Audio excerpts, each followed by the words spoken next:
resikonya kecil, tapi potensi penghasilannya harus besar, ya kan? Cari uang, jaga uang. Ayo ngobrolin keuangan.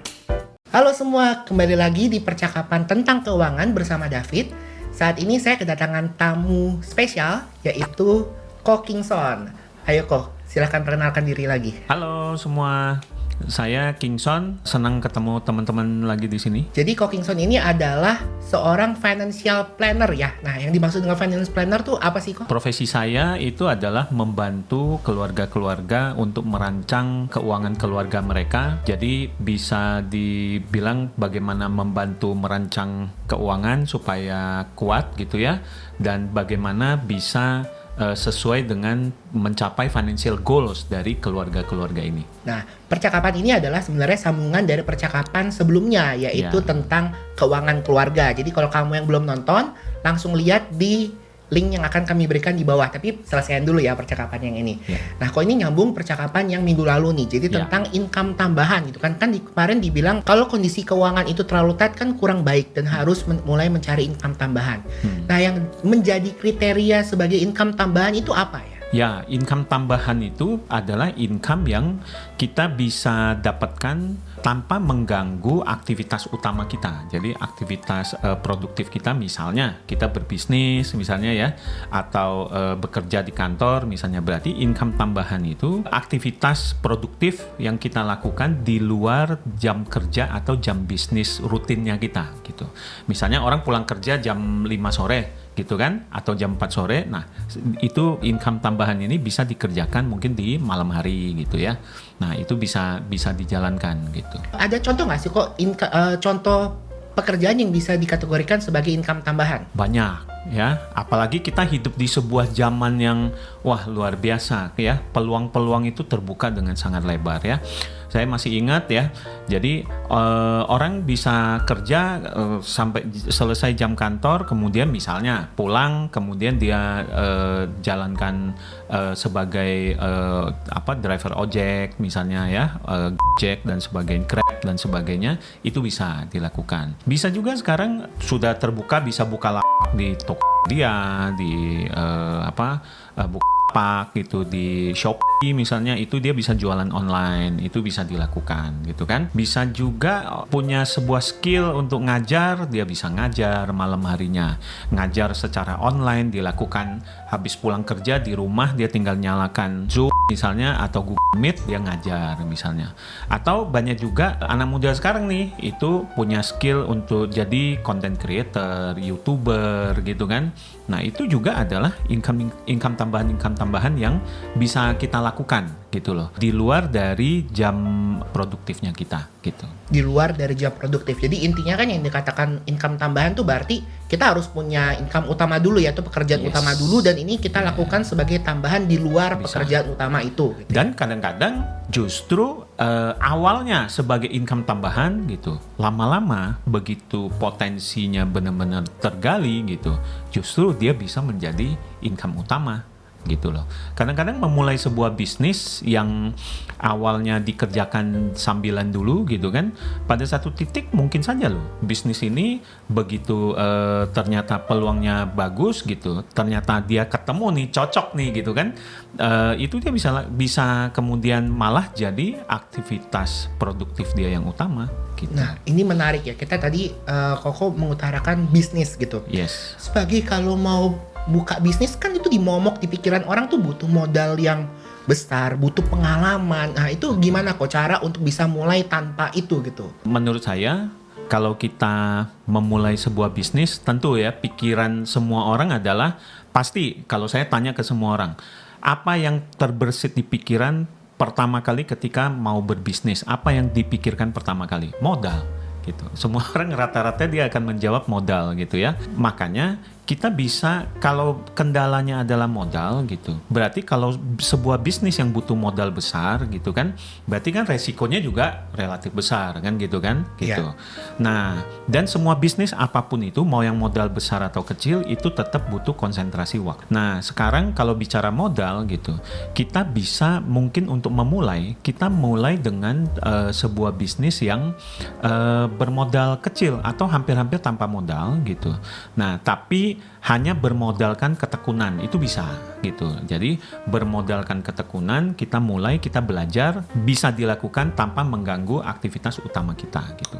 Nah itu bisa dilakukan gitu. Dan itu bisa mengenerate income tambahan.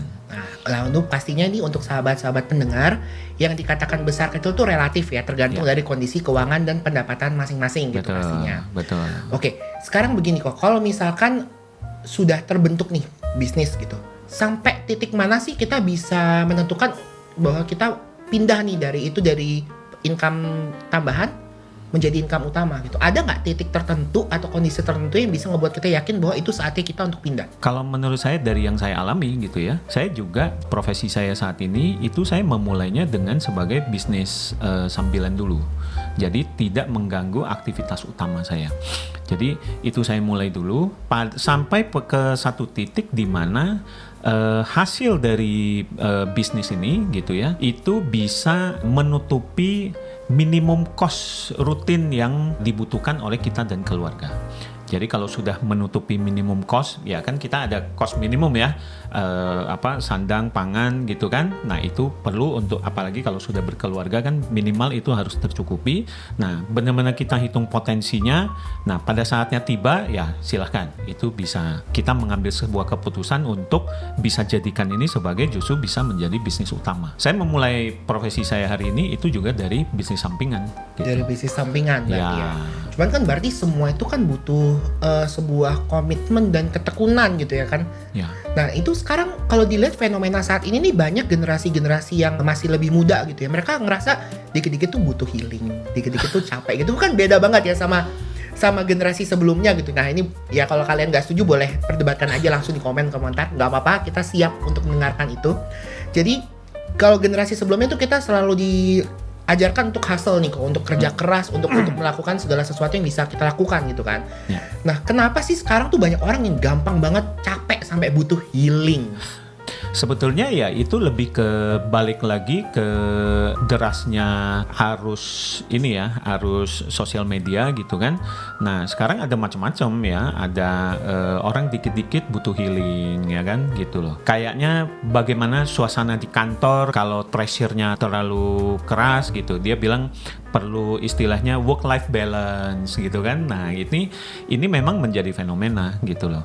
Tapi balik lagi sebetulnya kalau menurut saya ya ini kembali lagi ke masing-masing orang gitu loh. Ada kok orang yang dia itu bisa mengerjakan sebuah pekerjaan gitu ya. Kalau memang betul-betul pekerjaan ini bisa mengantarkan dia ke impian hidup dia, dan dia jelas-jelas tahu apa yang menjadi impian hidup dia gitu loh. Bekerja itu adalah bukan lagi sebuah pressure, tapi bekerja itu adalah bagian dari healingnya gitu loh. Justru dia bekerja itu menjadi bentuk aktualisasi diri dia gitu loh. Karena itu dia kerja dan dia tahu betul dengan saya melakukan ini saya sedang menuju ke impian saya. Sehingga itu tidak lagi menjadi sebuah pressure, sebuah beban yang kemudian harus wah gue mesti healing nih gitu. Enggak juga. Nah gitu. itu bener banget tuh. Kalau misalkan di saya kan saya sebagai konten kreator ya. Dulu awalnya juga ini sebagai pekerjaan tambahan, tapi sekarang sudah hampir overlap gitu ya, udah hampir menjadi pekerjaan utama gitu. Memang banyak orang yang nyerah di tengah jalan tuh karena mereka butuh pengakuan secara instan gitu.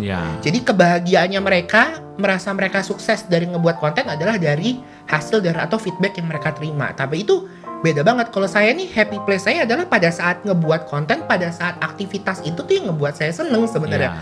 Terlepas dari hasilnya, memang kan kita butuh strategi untuk menghasilkan gitu. Cuman kalau masih belum bisa menentukan bahwa itu adalah tempat bahagianya, kebahagiaannya di proses pekerjaannya, itu akan semua yang dikerjakan apapun itu akan terasa berat pastinya ya. Betul. Menurut saya yang paling utama sebetulnya memang kita bicara kan hidup itu real gitu kan, this is a real life. Jadi memang kalau kita mau ada hasil dalam hidup kita gitu, ya memang mesti jelas hasil seperti apa yang kita mau, itu perlu jelas gitu loh. Nah kemudian yang kedua adalah kalau misalnya kita bicara kita mau berbisnis gitu, kita mau berbisnis. Kalau saya waktu itu pikiran saya adalah saya mau berbisnis, saya udah pernah coba macam-macam bisnis dan ternyata resikonya cukup besar gitu ya.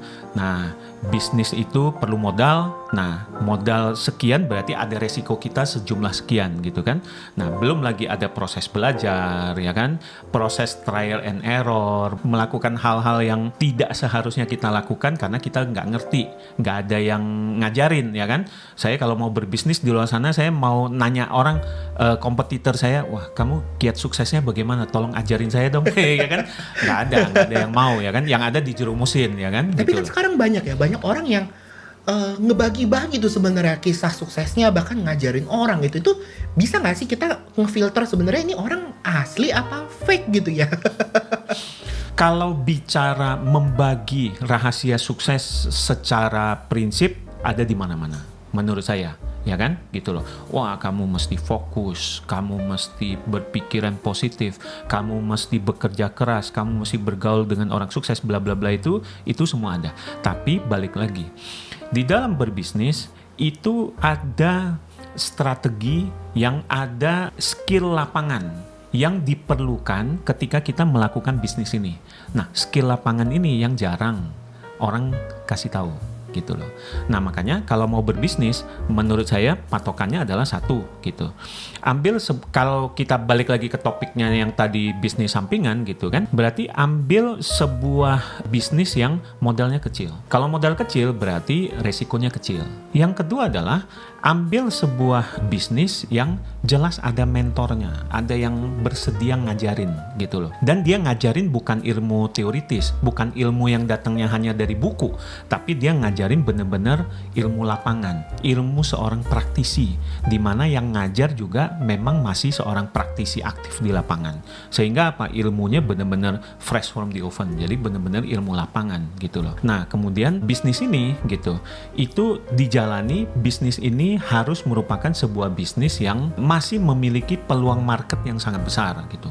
Kalau bisnisnya udah red ocean banget nih, persaingannya luar biasa gitu, udah begitu banyak orang memperebutkan kue yang jumlahnya cuma segini gitu, tapi kita, wah semua orang mau makan kue ini, banyak banget yang mau makan kue ini, pasti kita kebagiannya secuil doang ya kan gitu loh, nggak kenyang juga gitu loh.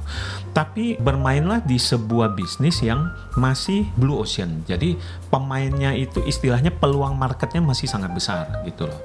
Nah, itu adalah bidang yang saya jalani saat ini gitu. Jadi peluangnya masih sangat besar gitu. Menarik. Tadi ada satu di poin pertama kan dibilang resikonya kecil gitu. Memang biasanya kan kalau resikonya kecil tuh berbanding lurus dengan potensi pendapatannya kecil gitu. Nah, emang ada bisnis yang resikonya kecil tapi potensi pendapatannya juga masih lumayan besar gitu maksudnya. Kalau resiko kecil, hasilnya juga kecil, itu namanya kerja bakti.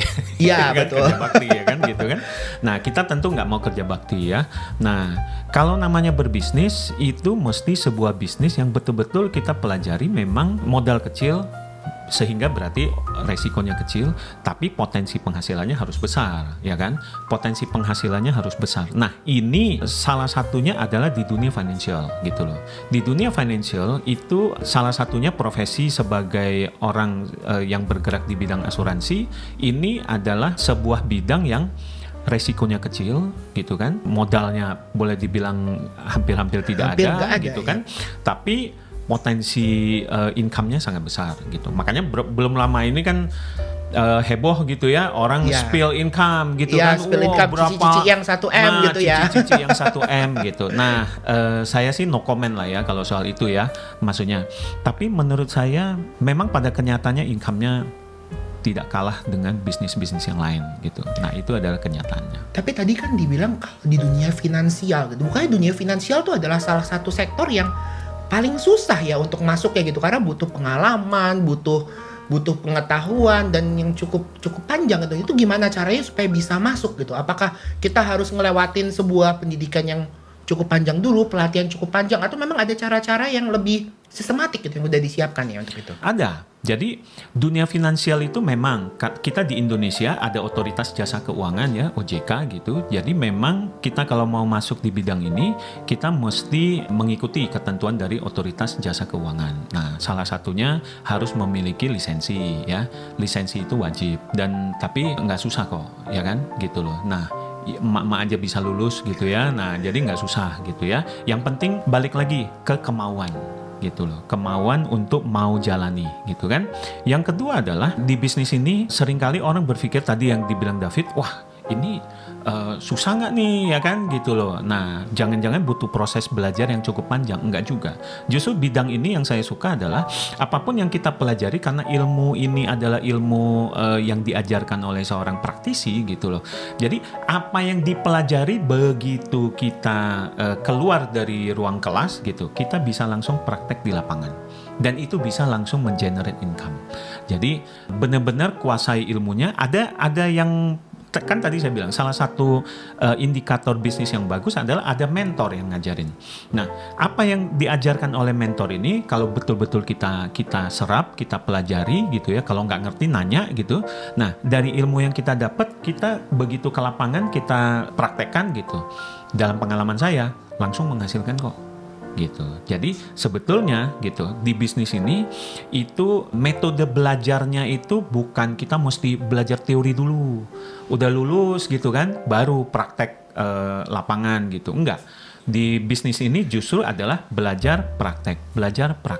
Apa yang kita pelajari akan memperkuat praktek. Tapi justru dengan praktek itu kita jadi apa yang kita pelajari itu menjadi benar-benar kita pahami justru ketika kita praktek. Kalau begitu, kalau masuk ke industri ini, itu ada perlu bekal pengetahuan atau butuh modal atau butuh apa ya kok yang untuk bisa sukses gitu di industri ini? Di industri asuransi untuk bisa berhasil itu satu ya, butuh goal yang sangat jelas, butuh impian. Jadi ada sesuatu yang kita mau capai, ada sesuatu yang kita mau raih gitu loh. Untuk balik lagi ya untuk diri kita, untuk keluarga kita. Ada sebuah impian yang kita mau capai, ada sebuah cita-cita yang ingin kita raih. Nah, ini sehingga kita bekerja itu bukan melulu dapat uang gitu loh. Karena di industri asuransi, orang yang orientasinya uang, pada akhirnya dia akan mengorbankan etika. Gitu loh. Di industri ini kita bekerja itu dengan sebuah misi, yaitu membantu orang. Gitu.